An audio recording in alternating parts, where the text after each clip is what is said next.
Praise the Lord. Welcome back to my channel GS Vihari. బైబిల్లో ఆత్మహత్య చేసుకున్న నలుగురు ప్రధానమైన వ్యక్తుల గురించి ఈ వీడియోలో తెలుసుకుందాం. సౌలు యొక్క కులవైన అహితోపేల్ మరియు ఇస్కరియోతు. ఈ వ్యక్తుల జీవితాల గురించి వివరంగా తెలుసుకోవడం మరియు వారు ఆత్మహత్యకు ఎందుకు పాల్పడ్డారు, ఆ తర్వాత ఏం జరిగింది, దేవుని ఆలోచనలు ఏమిటి అనే అంశాలను బైబిల్ వాక్యాలతో వివరంగా తెలుసుకుందాం. ఈ విషయాన్ని పూర్తిగా అవగాహన చేసుకోవడానికి ఒక్కొక్క వ్యక్తి కథనాన్ని వివరంగా పరిశీలిద్దాం. మొదటి వ్యక్తి కింగ్ సౌల్ ఇజ్రాయేల్కు మొదటి రాజుగా నియమించబడ్డాడు. దేవుని ఆజ్ఞతో సమూయేలు ప్రవక్త సౌలును రాజుగా అభిషేకించాడు. అయితే సౌలు రాజ్యాన్ని క్రమంగా పోగొట్టుకున్నాడు. ఆయన దేవుని ఆజ్ఞలను పక్కన పెట్టి సొంత మార్గాలను అనుసరించడం ప్రారంభించాడు. ఫలితంగా దేవుడు సౌలును రాజ్యాధికారాన్ని కోల్పోయేలా చేశాడు. సౌలు చివరికి ఫిలిస్తీన్లతో యుద్ధంలో పరాజయం పాలయ్యాడు మరియు ఆత్మహత్య చేసుకోవడానికి మార్గం ఎంచుకున్నాడు. మొదటి సమూయేలు 31వ అధ్యాయము 1-6 ప్రకారము ఇజ్రాయేలు సైన్యం ఫిలిస్తీన్లతో యుద్ధం చేసింది. యుద్ధంలో సౌలు మరియు ఆయన కుమారులు ఘోరంగా గాయపడ్డారు. సౌలు తన శత్రువుల చేతిలో పడకుండా ఉండటానికి ఆత్మహత్య చేసుకోవడానికి నిర్ణయించాడు. ఈ సంఘటనలో సౌలు తన కులవైనను తనను చంపమని కోరాడు, కానీ అతను అంగీకరించలేదు. దాంతో సౌలు తన కత్తిపై పడి చనిపోయాడు. మొదటి సమూయేలు 31వ అధ్యాయము 4 అప్పుడు సౌలు తన కులవైనను చూచి తన కత్తిని ద్రాచి దానిపై పడి మరణించెను. సౌలు చివరి రోజులు ఒక నిరాశ మరియు అపనమ్మకం వాతావరణంలో నడిచాయి. అతను దేవుని దయను కోల్పోయినట్లు భావించాడు మరియు దేవుని కృప దూరమైందని అనుకునేవాడు. సౌలు కథ మనకు నేర్పే ప్రధానమైన పాఠం ఏమిటంటే, దేవుని ఆజ్ఞలను మనం ఎప్పుడూ పాటించాలి. మనము ఆజ్ఞలను విమర్శించడం ద్వారా మనము ఆత్మాభిమానం లేదా నిరాశలో పడిపోవడం సులభం అని. సౌలు రాజాధికారాన్ని కోల్పోయినప్పుడు ఆయనలో గౌరవం మరియు పరిపాలన సామర్థ్యంపై నమ్మకం లేకుండా పోయింది. చివరకు యుద్ధంలో పరాజయం ఆయనను ఆత్మహత్యకు దారితీసింది. బైబిల్ ప్రకారం ఆత్మహత్యపై నేరుగా ప్రతిపాదించబడిన నిబంధన ఏదీ లేదు, కానీ దేవుడు మన జీవితానికి విలువనిచ్చాడు. దేవుడు మన కోసం ఒక ఉద్దేశం మరియు ఆశ కలిగించాడు. సౌలు కథను బట్టి మనం అర్థం చేసుకోవలసినది ఏమిటంటే, కష్టాల సమయంలో మనం దేవుని శరణ వేడుకోవాలి, ఎందుకంటే ఆయన క్షమాపణ మరియు మార్గనిదర్శనం అందించగలడు. రెండవ వ్యక్తి సౌలు యొక్క కులవైన. సౌలు తన కత్తిపై పడి చనిపోయిన తర్వాత సౌలు యొక్క కులవైన కూడా అదే మార్గాన్ని అనుసరించాడు. అతను సౌలు మరణాన్ని చూచి తీవ్ర బాధలోనికి వెళ్ళిపోయాడు మరియు తన రాజును విమర్శించడానికంటే చావే మంచి అని భావించి తన కత్తిపై పడి మరణించాడు. మొదటి సమూయేలు 31వ అధ్యాయము 5 ప్రకారము సౌలు కులవైన తన రాజును మరణించినట్లు చూసిన తర్వాత అదే విధంగా తనను తాను చంపుకున్నాడు. మొదటి సమూయేలు 31వ అధ్యాయము 5 అప్పుడు సౌలును మరణించినట్లు చూచి అతని కులవైన కత్తిపై పడి మరణించెను. కులవైన ఆత్మహత్య ఒక విధంగా బాధను మరియు తన రాజుకు అనుభూతిని సూచిస్తుంది. అయితే ఈ కథనంలో కూడా మనం దేవుని శరణ పొందకుండా నిరాశతో మార్గం తప్పడం వల్ల కలిగే అనర్థాలను చూడవచ్చు. కష్టాల సమయంలో నమ్మకంతో ధైర్యంతో ఉండాల్సిన అవసరం ఉంది. మూడవ వ్యక్తి అహితోపేల్ బైబిల్లో ప్రసిద్ధ సలహాదారు. దావీదు రాజుకు మొదట్లో సలహాదారుగా ఉన్నాడు. ఆయన తెలివితేటలు, వ్యూహాత్మక చాతుర్యం చాలా ప్రసిద్ధం.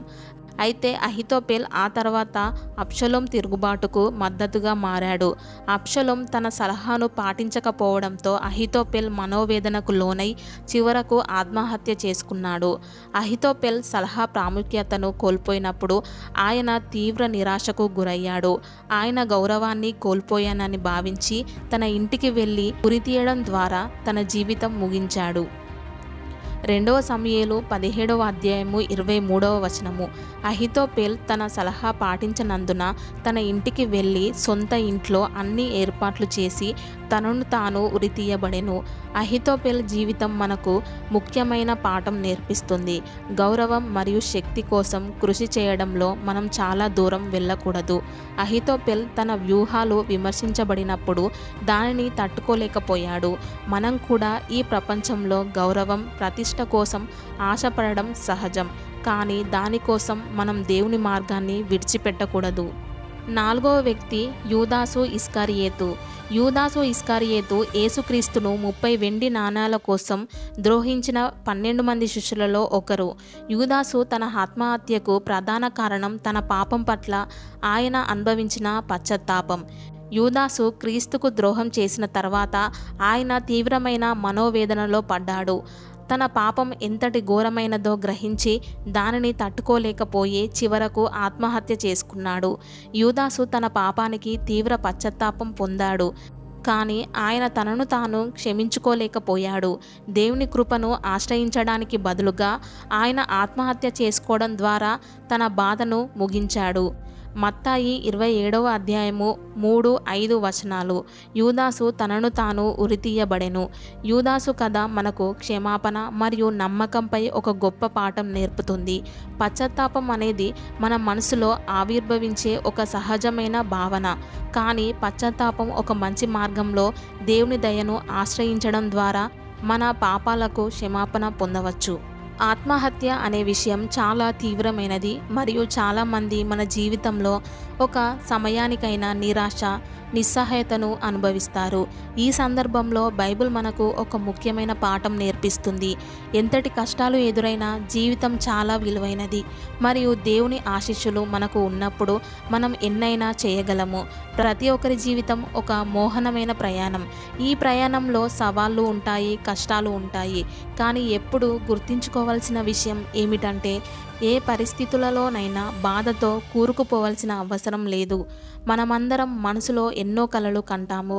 కానీ కొన్నిసార్లు మనం ఆ కలలకి దూరమవుతున్నప్పుడు, కష్టాలు ఎదురయ్యే సమయంలో కొందరు మన జీవితాన్ని చీకటి దిశలో నడిపించడానికి ప్రయత్నిస్తారు.